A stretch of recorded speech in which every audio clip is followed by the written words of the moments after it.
Hello and welcome to the YYC Soccer Podcast. My name is Jason Kamat and my co-host is Scott Strasser. Hey, Scott. Hey, Jason. How's it going? Pretty good. It's been a good week. I know the official first day of summer was like last week or whatever, I think on the weekend. It's really starting to feel like summer now. Kids getting out of school and, Stampede going to start right away. It feels like we're getting right into it. Yeah, I hear you. It's definitely nice outside. I think there's going to be some rain in the forecast, unfortunately, for this weekend. But I definitely hear you. Like, my neighborhood is, a lot livelier than it was a few months ago. There's lots of kids out riding their bikes, parents pushing strollers. We live on a pretty important road in our neighborhood, like the main thoroughfare to get out. So lots of activity in front of our house especially in the evenings. So yeah, I hear you. And I guess we're also getting back to some soccer this weekend, some in-person soccer. So that's another sign, I guess, that we're in summer. So yeah, we should start getting back to all that stuff. If you are a new listener of our podcast, Scott, what is the YYC Soccer Podcast all about? So our podcast is all about soccer in Calgary. We talk a lot about Cavalry FC and the Calgary Wild, who are the two professional teams, but we don't shy away from grassroots topics. At this time of year, we talk a lot about the Calgary teams competing in the Alberta Premier League. And then we also talk about the players from Calgary who are either playing locally or abroad doing big things in the world. Yeah, and this week we're going to talk about both of Calgary's pro teams, Cavalry and the Wild. Cavalry returns to action after a World Cup break. They have a home match versus Supra on Sunday, and the Wild have a home match on Saturday versus Halifax. Yeah, and we do have an interview this week with Marko Ilitch, goalkeeper. He's played on a lot of teams, Jason, but he's also doing a lot of stuff off the pitch. He's a Calgary kid. He now is living in the Lower Mainland and playing for Altitude FC in the BC Premier League. He's kind of got involved in soccer, trying to do a bunch of different things, coaching, social media, and still playing. So we're going to talk about his journey in our interview segment. But before we run that, how about we kick things off with the long-awaited return to Spruce Meadows of Cavalry FC. This is Tommy Wheeldon Jr., and you're listening to the YYC Soccer Podcast. Cavalry's had basically 2 weeks off, something like that. Hasn't it been about 2 weeks off right now? Since their last game, I believe their last game was it the 5-1 win over Inter Toronto on June 10th? It was, yeah, the 5. So that was Wednesday. So they haven't played essentially for, I guess it really amounts to like 2.5 weeks. Yeah, by the time they kick off against Supra on Sunday, it will be 18 days. I can't remember. Has the CPL ever had that big of a break in the middle of the season before? Well, remember when they did the spring season and the fall season? There was like a break between those two seasons. I don't know how long it was. I think it was more than a week. Like, it wasn't like they played 1 week and it was the spring season and next week was the fall season. There was kind of a gap in there, but I don't think it was that long. I don't even think it was 2 weeks. I think it was maybe just like as if all the teams had a weekend bye or something. Yeah, it was kind of interesting. I think you and I both follow a lot of the Cavalry players on social media, and some of them went pretty far away on this break. Hey, like it was almost like a mini off season for them. Some of them were pretty much on vacation. Yeah, I'm not sure who you saw. I saw, Adam Perlman was back home in Toronto, and I saw Toby went to the zoo here in Calgary. There's pictures of him on Instagram standing beside the hippo tank. I thought it was great. Nice. Yeah, I can't remember who it was, but they looked like they went somewhere warm, like somewhere sunny. Maybe it was Owen Antoniuk. I don't know. Yeah. Anyway, yeah, but there was the opportunity to go away, and we know that Tommy Wheeldon Jr. has been on his CONCACAF Pro license, I think mostly in Vancouver, over most of the break. Definitely not on a vacation, studying hard. Yeah, studying hard, but I'm sure enjoying his time watching all these World Cup matches in person.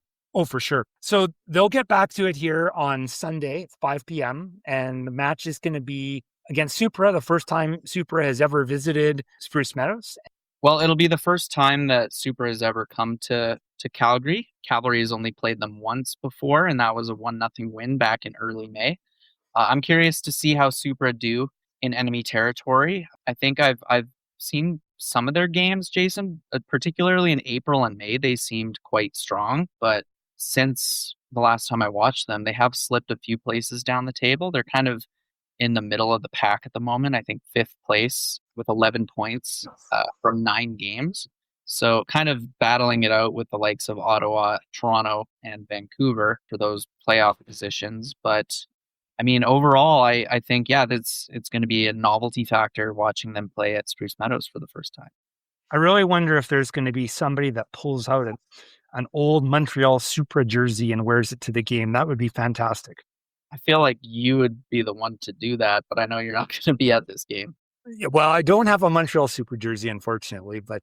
Well, I'm excited to be at this game, Jason, but for once, I'm not going to be watching as a reporter or as a photographer. I'm actually going with my family, kind of a delayed Father's Day gift. Got a pack of tickets, and I'm excited to watch from, I can't remember what section we're in, but it is in the main grandstand, 108 or 109, near the corner flag, near the foot soldiers. So it's been a long time since I've gone to a Cavalry game as a fan rather than as a member of the media. So it'll be a bit different. Maybe I'll have a couple beers. For sure. And then there's the watch party before the match. We were talking about that before we hit the record button.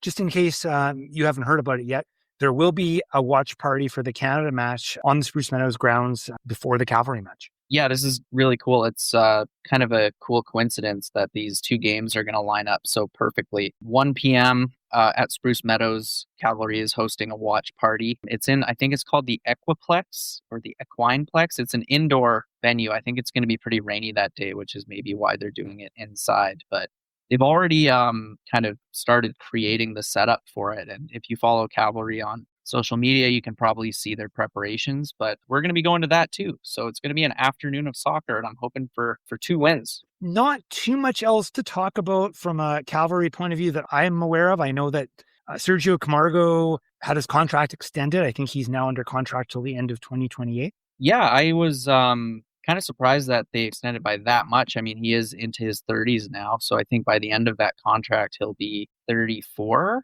maybe. But, they're putting a lot of faith in his fitness, but I think in the last season and a half, he's really earned that contract extension because he played great in 2025, and he's been the club's captain this season and has taken on that leadership role. So cool to see. By the end of this contract, he'll have been with Cavalry for 9 years. Yeah, and one thing I am surprised about, and pleasantly surprised, is that the last couple of years, he has done a really good job of staying away from some of these nagging injury problems that he had. I remember in some of the first years in the CPL, like he would always get on a bit of a good run, and then he would get some kind of nagging injury of some sort. And the last couple of years, he's done really quite a good job of avoiding that. And it's funny because usually you think as you get older, you're more likely to get hit with those kinds of injuries. But, kudos to him for avoiding it thus far. Yeah, I agree. I think in like the 2021 to 2023 seasons probably come to mind. He just seemed to always have a niggling injury that he was fighting back from, and or he was getting subbed off in games and kind of grimacing as he limped off the pitch. But since the title win in 2024, it seems like he's been able to mostly stay away from those injuries that plagued a big chunk of his career. Hey y'all, this is Jorian Bauckham, and you're listening to the YYC Soccer Podcast.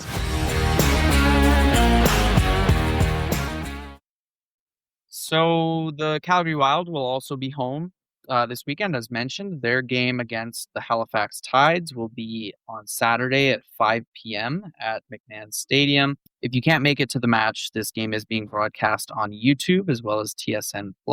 Jason, the Wild is coming off their best performance of the season, that 1-1 draw with Montreal last weekend. So they're probably going to be hoping that home field advantage can spur them to a second positive performance in a row, which is something we haven't seen from the Wild yet this year. Yeah, I hope they can get a result against Halifax. They've had a really tough time playing Halifax this year. I don't know if it's a coincidence or not, but the 2 matches where they played the best just so happened to be against Montreal. But the 2 matches they played against Halifax, neither of them were very good. No, at McMahon, they lost 4-0 to the Tides. And then out in Halifax, just recently, Halifax won 2-0.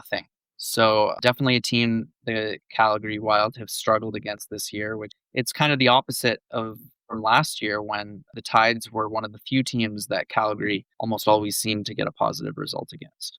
Yeah, but things have changed with the Halifax being in third place, 11 points. They're 9 points ahead of the Wild this year at this point. Yeah, Calgary coming in still with no wins from their first 7 games now. They have 2 points from 7 games, so 2 ties, 5 losses, seeking their first win still. I did check out the NSL injury report. It was updated yesterday, I believe. It has the exact same 3 people listed on it. Ali Hess for Kunamataj is both is out, and Kaylee Books is doubtful, which I am beginning to have questions about the veracity of this list, because one thing we did not talk about on our weekend recap episode was Callie Johnson. Her arm didn't look so great in that match. Yeah, I didn't see this, but you told me about it afterward. She actually broke it, you said? Well, I think so. It went in a what I would define as quite an unnatural position. Arms aren't supposed to move like that. And she fell. Basically, she had her arm out and she fell that way. And I don't know. It looked like, if I had to guess, it was like something maybe even in her upper arm, like not her, like above her elbow potentially. But I don't know. I emailed the club asking them if they had a comment about how she's doing or whatever. And as of recording time, I did not receive a response.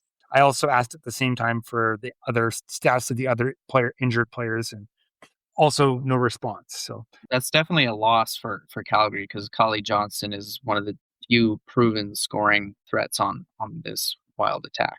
Well, she scored in that match, like in Halifax, right? Like she was the goal scorer. And as far as other notes regarding the Wild, I didn't notice this, but they officially have a front of jersey sponsor now.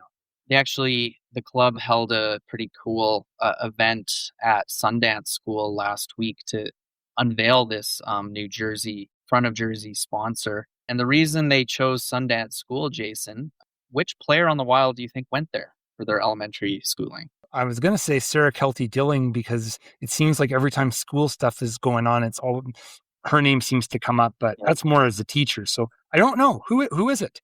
It's Maya Jones. Really? I did not know that.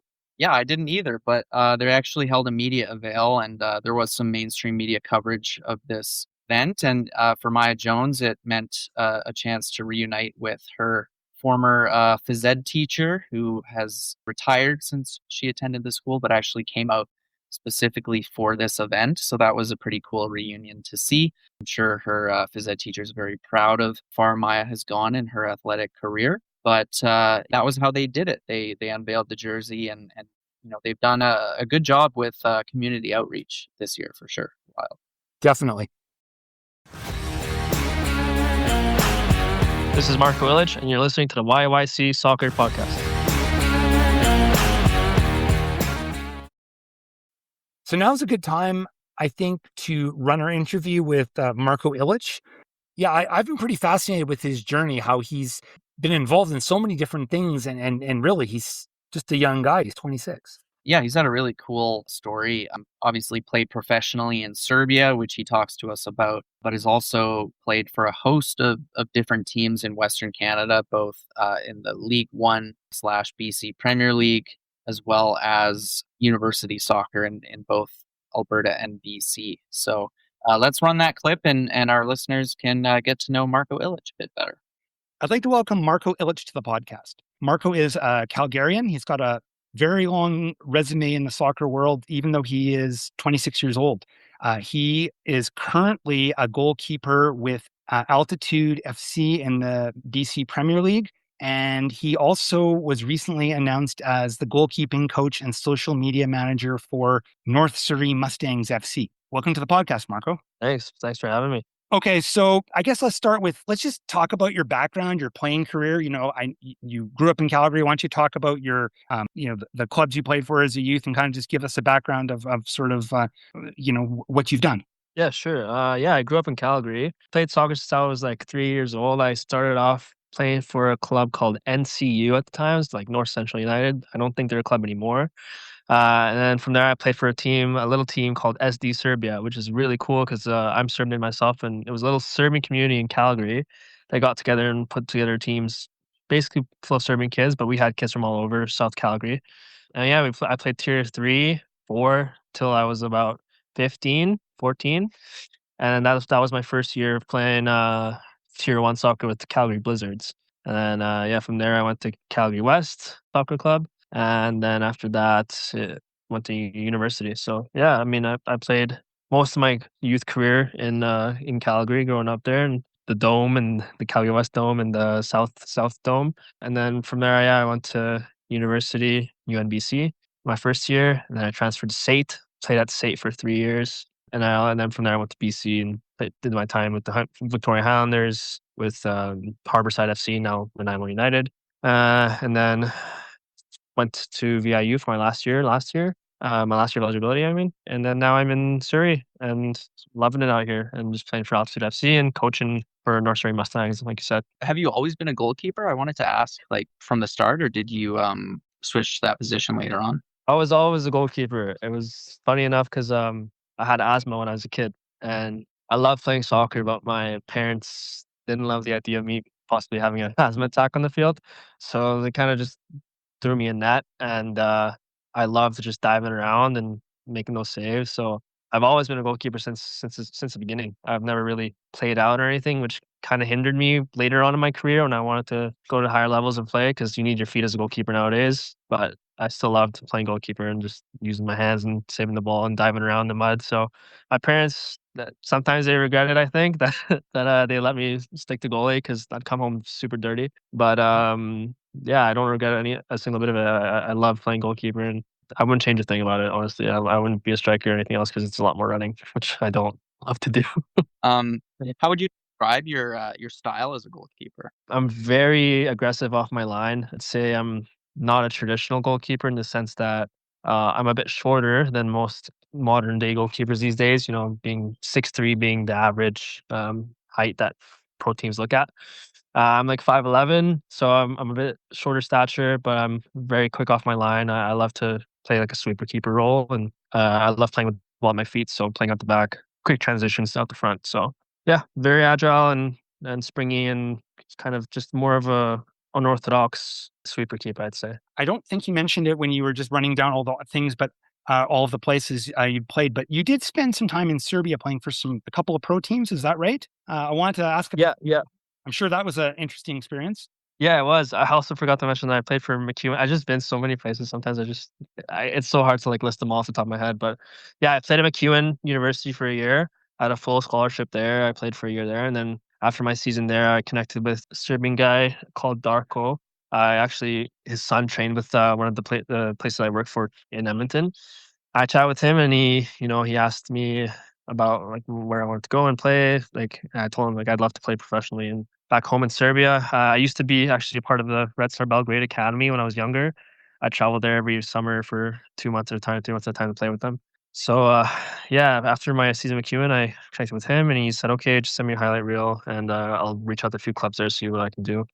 And I think after like 2 weeks, he called me up and said, "Are you ready to move next week?" So I kind of picked up all my bags and went, and I spent about a year there, and I played for Prima Ruma, which was in the Serbian third division, and then for Jedinstvo Stara Pazova as well after that season ended. So yeah, it was a really cool experience. I played against actually the third division is interesting because it's a lot of older guys that used to play like high level Champions League, all this stuff. Like I played against Miralem Suleimani, who played for Young Boys and for it was Ajax, and he was just chilling in the third division, picking up a good paycheck, playing for a good team there. And I played against a lot of guys that are young players on loan from the first division, Super League there.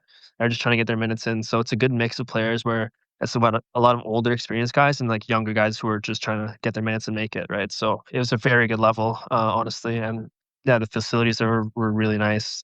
I don't think I played on turf once. I think I just played on grass the whole time. So yeah, interesting experience. But the fans are nuts, even in the third division. I don't think I've experienced anything like that here until the World Cup came, honestly. But yeah, it was super cool.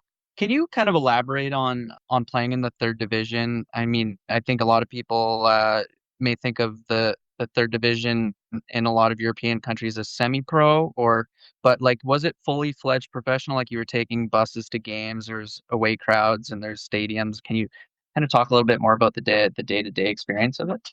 Oh yeah, it was fully professional. We had a bus. We had meals provided for us. They paid for my gas. They paid for. They also helped pay for players' accommodation if they were from out of town. But yeah, like I had to drive there. I mean, I'm fortunate enough that my grandma there, she still owns an apartment out there. She still owns her car out there, so I had access to all of that, and I lived alone there. So I would drive to training every day. They'd pay for my gas. They'd pay for the toll that it costs to go on the highway to training. We'd have a team bus. We had a gym in the facility. The first club I played for wasn't as well equipped facilities wise as the second club I played for, but the second club I played for had brand new facility, brand new stadium that they bought over again with the gym, the bus, food, and they just renovated the whole stadium now. And I think they're doing pretty well. They're making a push for the second. They actually got accepted into the second division, but they decided to decline because they wanted to focus on building their facilities first. So yeah, I think it's a good opportunity. I mean, good level, and a lot of people, yeah, they do have that like kind of discrepancy of like, is it semi-pro, is it professionally? There's some clubs there that are getting promoted from like the fifth division going up into third.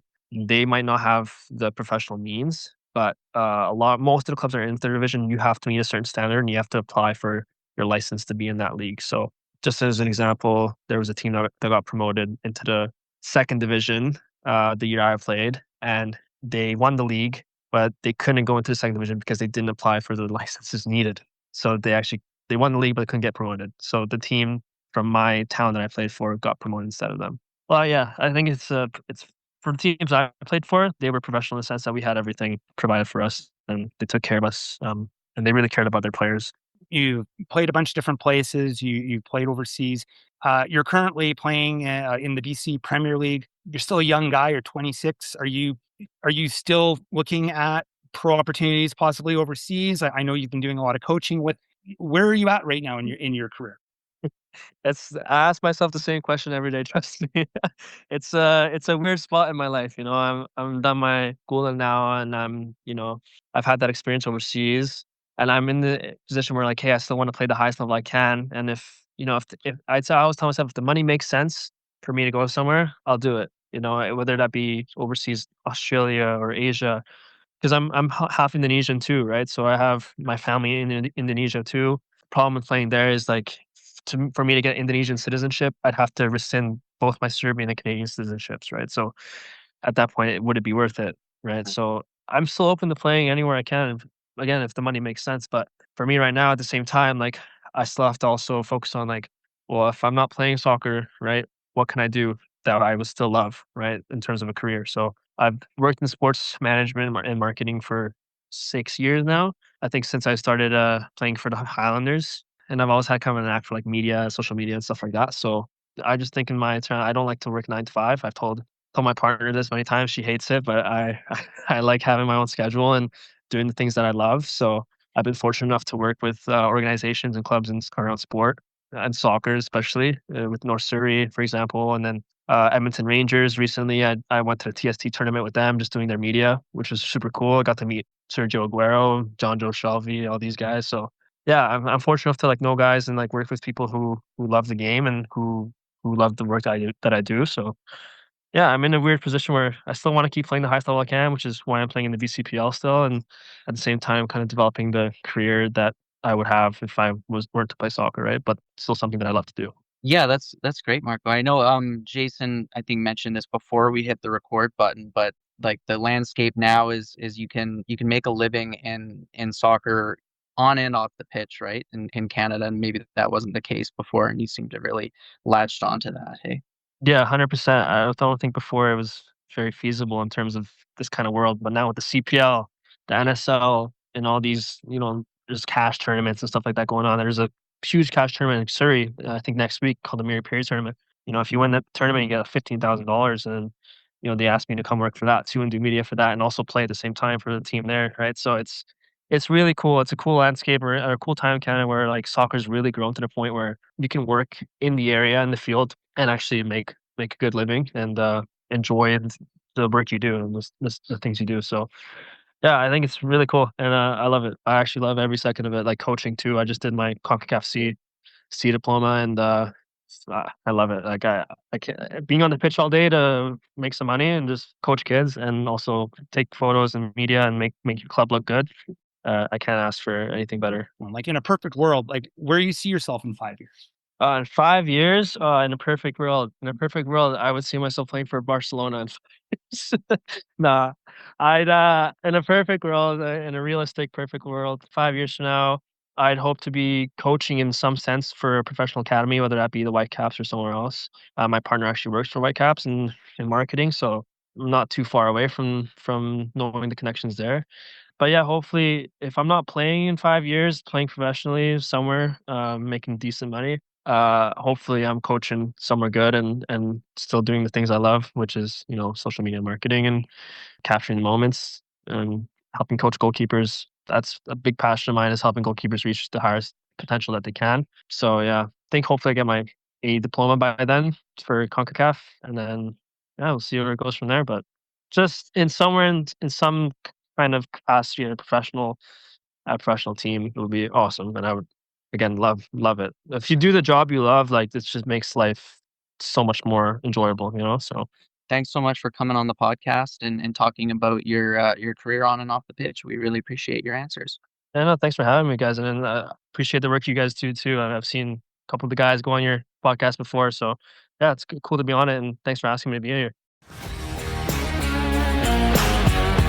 Hi, this is Drew Fischer, FIFA referee. You're listening to the YYC Soccer Podcast. So let's turn our attention to the Alberta Premier League. We have some results from the matches on Tuesday. There was a doubleheader. It was over at Macron. Foothills men played Cavalry 2, and the women played the Wild U23s. Yeah, on the men's side, this was even Stevens as the two teams played to a 2-2 draw. Foothills' goals came from Esram Johannes and, surprise, surprise, Fraser Aird. And Cavalry 2's goals came from Luke Ihama and Luca Kaiser. James McGlinchey started for Cavalry 2. He's been a pretty steady presence on that team here over the last few games, getting some minutes. And Luke Ihama, who their U Sports draft picked, he started the match and he got a goal, as we already mentioned. So this is a pretty good result for Cavalry too, because Foothills has been a real powerhouse and scoring a lot of goals and holding them to 2 and getting the point. I think Cavs 2 would be pretty happy with that. Yeah, and Foothills will definitely not be happy because they were neck and neck with Blizzard and BTB, but this result definitely puts them out of the race for first place at the moment. They still have a pretty crucial matchup coming up pretty soon. But yeah, big result for recent podcast guest Francesco Bartolillo and his team. And on the women's side, Wild U23, they keep rolling. We think of Foothills women as being one of the powerhouses in the APL, but the Wild took care of them quite nicely. 4-1 victory. Yeah, 3-goal spread. Foothills' only goal came from former podcast guest Avril Jameson. Wild U23's goals came from Jenna McIntyre, Reese Kincaid, Shaden Al-Assad, and Bianca Patek. So the Wild are at the top of the table with 18 points on 8 matches. Blizzard's second with 17 points on 7 matches. And BTB is in third with 13 points. And Foothills is now in fourth at 12 points. Just so you know, Scott, I did send a message to Alberta Soccer this week about could the Wild qualify for the Interprovincial Championships. I did not get a response. I also asked about the playoff format, like, is there going to be a playoff for, the men's division, or is it just going to be the team at the top of the table that qualifies for the Canadian Championship? So I'll let you know if I get an answer back on that. We talked about it before, it seems like the Wild U23 could, if plausible, they could qualify. Yeah, I mean, at this point, they're setting the pace, right? They're having a great season. They're in first place, albeit just by 1 point. Blizzard has a game in hand, but I don't see why they wouldn't be able to, Jason, play at the Interprovincial Championships when the NSL teams aren't competing in that tournament. I agree. So I guess we'll have to wait and see exactly what the ruling is on that. But yeah, it seems like they should be able to.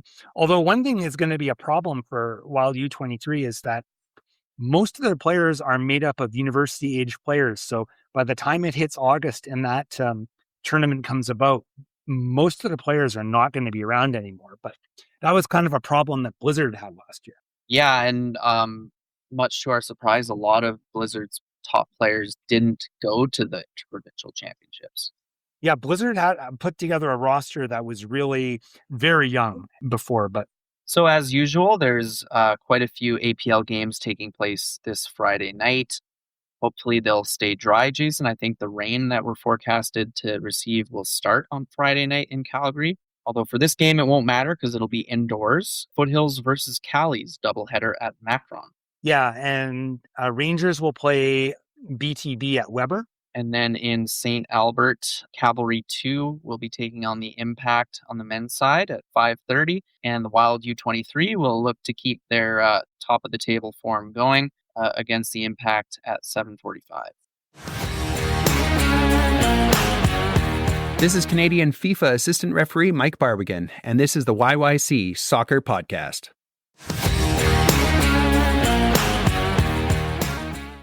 Okay, we've got one more thing to talk about before we wrap it up. A couple of our former guests, they were on a very, very, very big stage last week, and they will be again this weekend.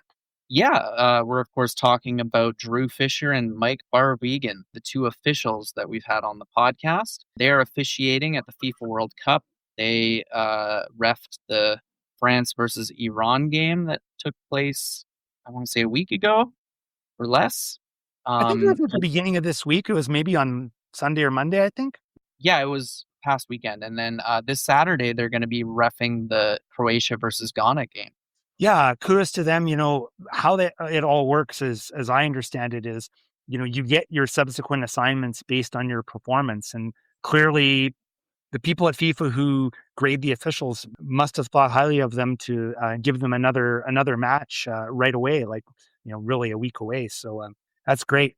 I kind of wonder, though, like, you know, that match, like, I don't know if you watched any of that France-Iran match, but like they delayed it for rain for quite a while, and it was really raining hard. Like, what was that like? And, you know, and I think the other part of it is, what was it like to have to sit in the dressing room for all that time? Like, what do? You're just sitting there waiting. I think it would be a very, like, do you think about the game? Do you like play with your phone? What do you do?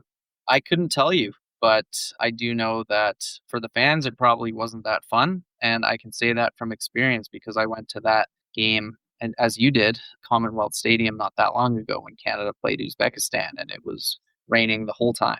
Yeah, I was trying to get an idea of how to compare the rain from Edmonton to the rain in Philadelphia. It looked like it was probably worse there. Yeah, so best of luck to Drew and Mike as they conduct their second reffing assignment at the FIFA World Cup this weekend. Thank you for listening to the YYC Soccer Podcast. You can have this podcast downloaded to your device as soon as it becomes available by subscribing on Apple Podcasts, Spotify, or other platforms.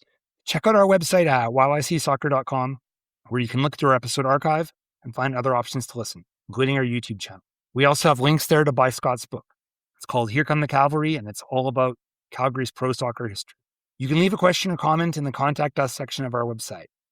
You can also interact with us on social media, such as X or Instagram or Blue Sky, where our username is YYC Soccer 403. Thanks for listening.